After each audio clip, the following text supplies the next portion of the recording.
Hi, this is Gordon with another edition of Mug Life. I know it's been a while since you last saw me, but part of it has been I now have actual paid work, so I spent a lot of time doing that. And with some of the recent events, it felt like a break was needed.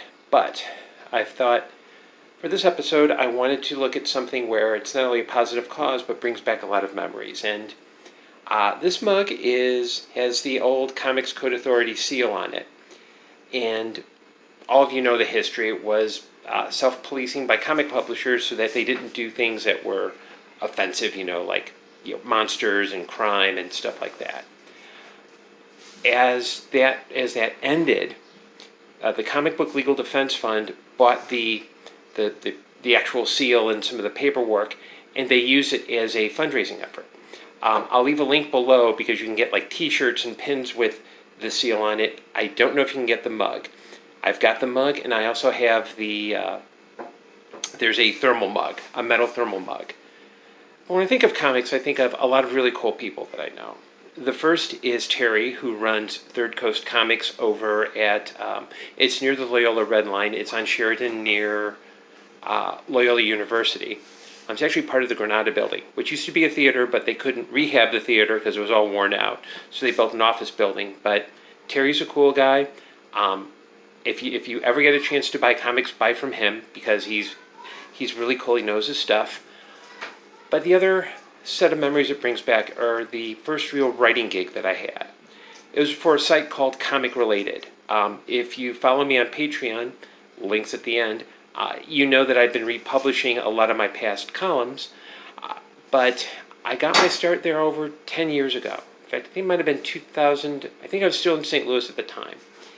And there was a blog called Tales from the Long Box, and it had a notice from a gentleman named Chuck Moore looking for writers for his website.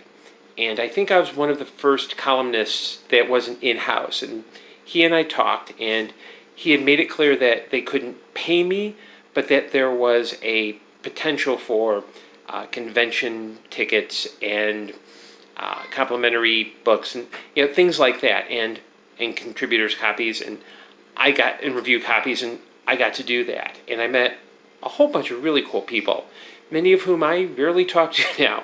Not out of anger, but just it's hard to keep up. There was Chuck, there's Brant Fowler, who with him I co-hosted Zone 4, which ended last year, I believe. Knew John Wilson, who is my sworn arch nemesis.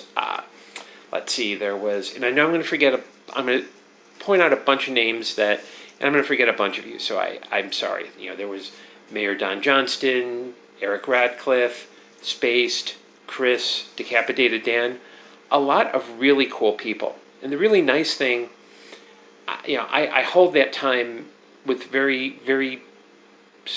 it's a very special time in my life because I was writing on a regular basis. I was also writing about something that I loved, so I got into the discipline of it. Revisiting a lot of those old columns, I can't believe that my opinions about certain works still hold up, except for the Green Lantern movie with Ryan Reynolds. That, in revisiting it, I have to agree that I gave it a little bit more praise than it deserved. But hey, we have Ryan Reynolds as Deadpool, so what do you know? And it was also great because, yes, I eventually got free passes to conventions and things like that. So I might not have been earning money, or even I was getting both exposure as well as actual tangible items. And, if the site were still up, I'd probably still be writing for it. But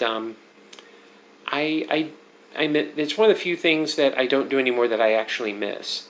Blogging is kind of a different kettle of fish, so to speak.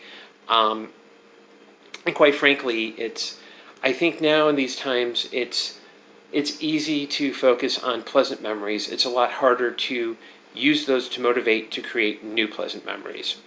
And that's pretty much today's video. Like, share, subscribe, do all that YouTube stuff. I'll leave two links below. The first is going to be for the Comic Book Legal Defense Fund. The secondly is in the wake of COVID-19 and some of the protests, and a lot of Chicagoans are under financial hardship, and a lot of resources that were available are not. The Chicago Public School free lunches that's being phased out, and other. So if you need immediate help, go to chicagomutualaid.net, and I'll include a link to both the Chicago Now article that I wrote about it, as well as the direct link.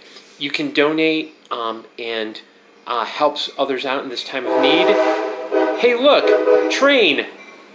It's the Metro. I'm not going to pause and re-record this, but chicagomutualaid.net. Two software professionals, one a good friend, created it.